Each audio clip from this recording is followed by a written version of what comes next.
The financial world makes investing look harder than it actually is. And in this video, I'm going to be talking about investing. I'm going to be talking a bit about the psychology of investing, and I'm really going to be giving you a good framework to work with, because the reality is investing for beginners doesn't actually need to be scary. When you understand these key concepts and you can look at investing in a different light, it's going to give you the strength and the backbone and the resilience to pursue your investments in order for you to create the future you deserve. So we're going to be talking about how to invest for beginners, and we're going to jump straight into it.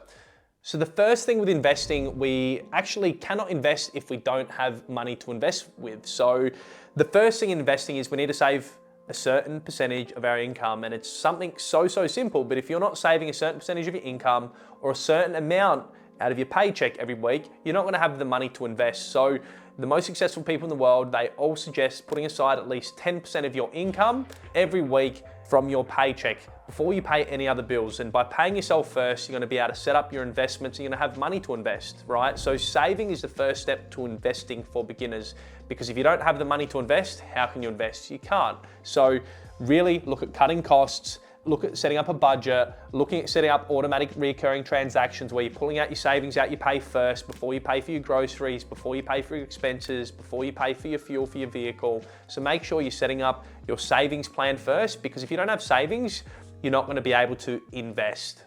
And with investing, the reality is that we have something working against us. So with investing, we actually have something working against us, and this beast is called inflation. So what inflation means is it essentially means that your buying power every year is diminished. So something that you could buy today for say $10, in say a decade is going to cost you $20. So that means you're getting the same product, but it's costing you double the amount of money. So what that means is if you just keep your savings, so you've been saving money, putting them aside for investments, if you just keep your savings and don't actually invest your savings, what's happening is every year the value of your dollar is diminishing. So you're actually losing money. So in order to invest, we need to recognize that there is inflation, and if we're not understanding that there is inflation, it's going to actually reduce our ability to invest. So understand, in Australia, I'm from Australia, the average inflation has been between 2.5% to 3% over about 30-year period. Sometimes it goes up to 5-6%, sometimes it goes down to near zero, but the reality is the average inflation has been around 3%. So if you just keep savings, right, for your investments, and you don't invest your money and your money's not working for you, your dollar is going to diminish. So what you could buy for $10,000 today, in 10 years, it's probably going to cost $20,000 to buy that exact same product. So recognize that inflation chews your buying power, and in order to invest, we actually need to be able to invest to beat inflation, because if we're not beating inflation with our investments, we're actually going to go backwards. So we at least need to beat inflation to be ahead in the game with investing. So with investing, we actually need to manage risk. And the reality is the biggest risk you have in investing is, well, probably yourself and your psychology. A lot of the time we do things that are irrational. We use our emotions to make decisions, and we don't use logic based upon past performance and historical data. We're using our emotions. So when the going gets tough or when the markets are changing, we do things that we shouldn't do, which causes us to realize significant losses. So the risk that you have is yourself. That is the biggest risk in investing. So understanding your own psychology and your emotions, that when the going gets tough, that you're going to make silly decisions. So it's important to recognize that you are the biggest risk. And then the next biggest risk is actually active investing. So active investing is when you're trying to pick this share is going to do better than that share, and you're trying to pick the next Facebook, you're trying to pick the next Tesla, you're trying to pick the next biggest companies. But the reality is there are companies that have active managed funds, and these funds hold billions and billions and billions of dollars, right? And with that, these billions of dollars that they hold, they have hundreds of millions of dollars worth of data analysts and computers and programs to help them try and pick these next best companies. So they're just trying to pick them. But the reality is 90% of these active management funds actually underperform the industry benchmark for investing. So a lot of the time, these people are salespeople. They're going to draw us in to their fund. We're going to invest with them. But the reality is 90% of the time, if you invest with them, you're actually going to lose money. And if you don't lose money in the first decade, definitely you'll be losing money the next decade afterwards, because what happens is the managers of these funds change every, say, decade. One manager had great performance, but then all of a sudden he got paid better money elsewhere, so he left that fund. So that fund still looks like it's performing well. It's got a new manager in place, and over the next decade, they change their approach and then they lose the money. So the biggest risks in investing, and when you get into investing, is yourself managing your emotions and not buying into your emotions and using logic and reason and actually looking at the data. And then the second greatest risk is actually active investment managers, because 90% of the time they actually lose against the industry benchmark. So to invest, we need to think about index funds. And I guess index funds are one of the most powerful investment tools you will have in your investment portfolio. So index funds were founded by a guy called John Bogle. He likes to be called Jack Bogle. He's passed away now, but he started them about 40 years ago now. And he started a fund called Vanguard. And Vanguard is the second biggest asset management company in the world. They hold $7 trillion worth of, I guess, assets around the world. So they're the second biggest in the world. So the index fund essentially tracks, so you're investing into the market. So the index fund, you look at America, or you look at Australia, or you look at emerging markets or small companies. Instead of trying to be active and pick, I'm gonna pick this company, this company, this company, and I'm gonna get the returns from this company, you're just investing in the top 500 companies in the US, or you're just investing in the top 200 companies in Australia. And you don't try and pick who's better than the other. You literally just go, yep, I'm putting $10,000 or $100,000 or $1 million into the S&P 500, and I'm buying a percentage of each of those companies. Or you're investing that million, that 100,000, that $10,000 into the ASX 200, and you're investing into the top 200 companies in Australia. And then what you're going to receive is the average returns of all of these companies. So there's no risk. So instead of trying to pick 10, 20 companies, you're diversified across 500 companies instead of trying to pick 10, which the probability is going to be a lot less than you just buying the whole fund and then having faith in the economy is going to grow and that the company is going to perform their best. If the top 500 companies in the US don't perform, it's going to be very unlikely that you're going to be able to do better than them, right? So it's really important to understand that. And then with your index funds as well, we want to diversify our index funds. So we don't want to just be in our local market. So we don't want to just be invested into Australia, let's say, or America. So I've recently read the book Winning the Loser's Game by Charles Ellis. Great book. I would strongly suggest reading this before you start investing. This will give you a good foundation. This will give you a great foundation to work with before you actually start investing. He talks about having a 50-50 split. So don't have all your investments just in your local country. Mix them up between international companies as well. So you might diversify some locally. So if I'm in Australia, I would invest in, say, for example, the ASX 200, then I would invest in, say, for example, like a total world index fund, which covers the top, say, 1,500 or 3,000 companies around the world. You'd invest also in small companies. So small companies, greater returns, a little bit more volatility, also bonds, fixed interest and things like this. So with your index funds, you actually want to diversify your portfolio. A lot of the index funds, anywhere from say 8 to 12 different asset classes important. So an asset class, you could be stocks, bonds, stocks in Australia, stocks overseas, bonds, emerging markets. There's different asset classes you can invest in. So really diversifying your index fund. So you're not just buying Australia only, you're buying Australia, you're buying US, you're buying Europe, you're buying Asia, you're buying small companies, and you're not just trying to pick a certain company within those countries. You're just buying United States, you're just buying Australia, you're just buying China, and you're getting the total returns that that country is producing, their top performing companies as a whole.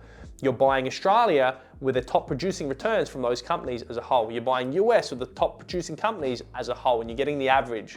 So index funds are the most powerful, most efficient way to invest in the market.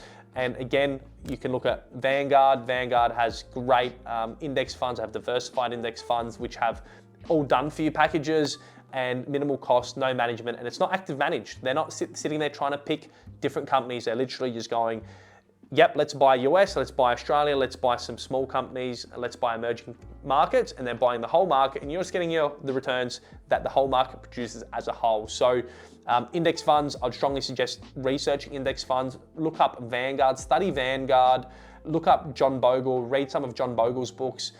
It's going to give you a good insight, but really stay away from active management. If you want to gamble with your portfolio, Benjamin Graham, he's Warren Buffett's mentor. He says no more than 5% of your portfolio should be gambled, right? So that is active management. If you want to try and pick stocks and if you want to try and gamble your money, no more than 5%. For me, my limit is maximum 10%, but definitely you want to minimize any active management at all. So with investing, we don't want to gamble, right? And with gambling, what I mean is anything under a 10-year horizon. So Warren Buffett says, if you can't buy an investment and not look at it for 10 years, you shouldn't be buying that investment, right? So if you're buying investments and you're looking at them every month, every 3 months, every year, every 2 years, you haven't bought the right investment. So it's so important to not actually gamble. Anytime that you're turning over an investment in under 10 years, you're actually gambling. That's called gambling. And the reality is you're going to reduce your returns. So when you're picking an investment, you want to think about a long-term horizon, right? Investing is done in decades, and the lifetime of investing is anywhere from 30 to 50 years. So when you are investing, there is actually no risk long-term. But if you're investing for 1, 2, 3 years, it's going to be very, very risky. You're going to have a lot of volatility. You're going to be speculating. You're going to be literally going to the casino. And we don't want to be going to the casino with investing. We want things that are going to produce consistent results long-term. And that's why index funds are great. If you look at the American economy over the last 100 years, has it grown or has it declined? Australia, if you look at Australia, has the economy as a whole grown or has it declined? And the way I look at investing is, if I look at that country, is that country's economy going to grow?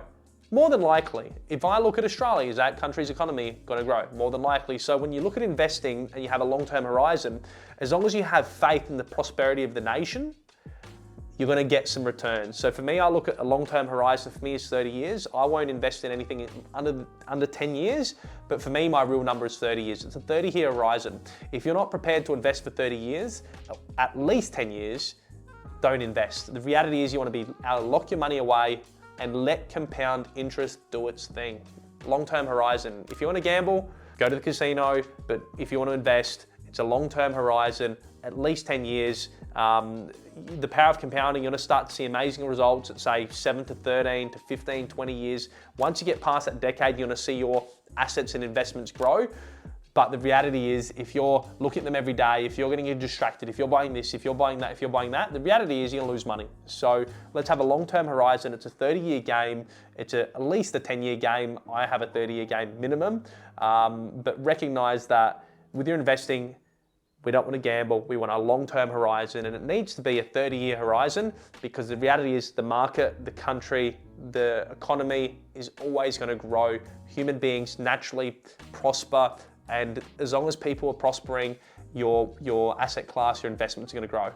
So once you understand the fundamentals of investing, it's quite simple. You literally just get a brokerage account online. So in Australia, Self-Wealth is great. I'm sure there's some others. But yeah, Self-Wealth's great. It's like $10 a transaction.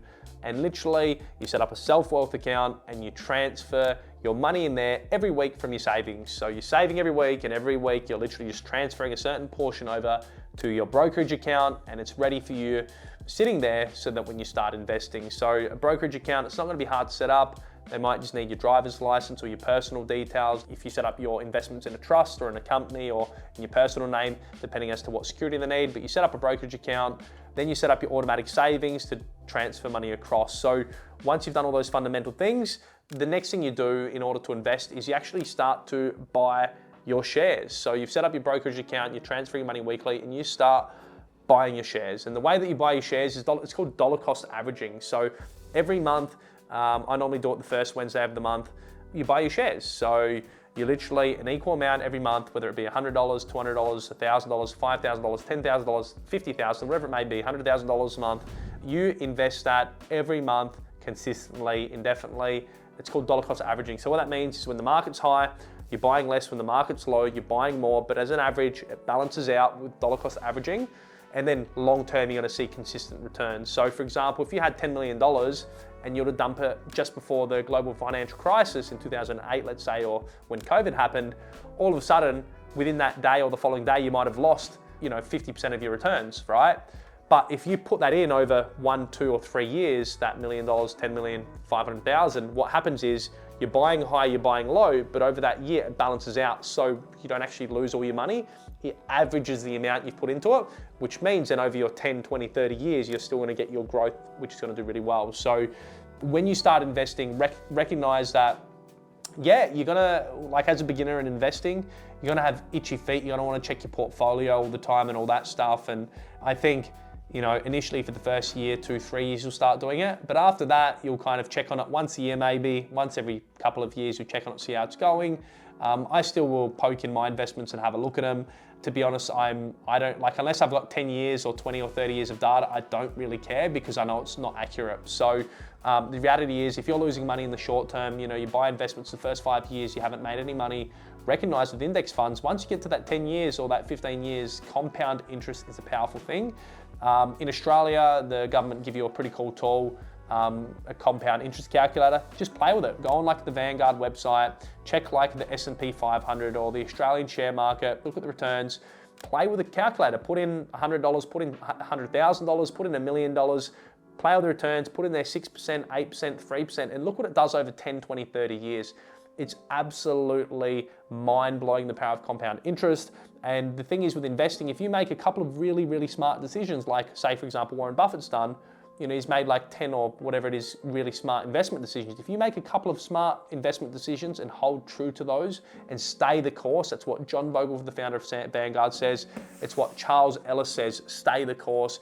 If you stay the course long-term, if you do this for 30 years, you'll be mind blown. You'll be mind blown. If you were to invest for 30 years in a diversified index fund that has your local market, an international market, that has small companies, that has your emerging market, that has some bonds, maybe some real estate investment trust, your REIT. If you were to buy a diversified index fund that produces, say, let's say the average might be 8 to 10%, whatever it may be. Let's say you get 8 or 9% return on average over a 30-year period, you'll be mind blown when it grows to. When I realize this, now I get, you know, sometimes shiny objects will pop up and investments and all that stuff, but recognize every time that you're buying a property and then renovating it and then selling it, there's a lag time. There's a time that you're out of the market. So you might have produced a 20% return, but the time that you've been out of the market has reduced that to 10% because of you haven't been in the market actively working. With your shares, they work 24/7, 365. They work every day. So investing for beginners, it's some basic stuff I had noted. We want to save our money. If you don't have savings, you can't invest. We need to recognize that inflation is actually going to chew your money. If you just keep your savings in the bank, it's actually going to depreciate the value of the dollar. 3, we need to manage risk. You need to manage your emotional risk, your psychology. You're probably the biggest risk of selling when your investments are down. And then you can actually realize those losses. Whereas if you just held on to them for another 10 years, you wouldn't have lost any money. You would have doubled or tripled your money. And then also active investment. 90% of active investment fund managers actually lose against the industry benchmark, which is an index fund. So then we're talking about index funds. You know, you're just buying Australia, you're just buying the US. And then again, gambling. We don't want to be buying anything that we're trading every couple of years and, you know, looking at the market. We want to be buying things for long-term, 10, 20, 30 horizons. Then from there, we set up a brokerage account, transfer our savings across, and then we dollar cost average every month, a set amount. You know, you can increase the amount every quarter or every year, but just make sure every month you're just putting it in and wait to see the results.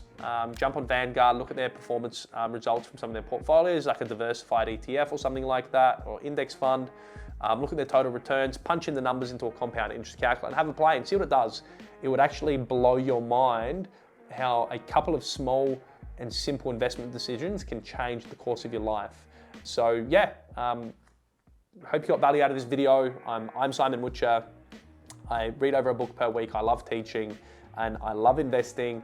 But the reality is, when you know how to invest and you understand the dynamics of investing, it's not very hard. Literally, it takes me about 4 minutes a month to do my investments, and I don't have to think about it. And then I can just focus on, say, for example, my business, produce a great income, put more into my investments, and focus on doing what I love. So thanks for watching, guys. If you got value, hit like, hit subscribe, and I'll see you in the next video.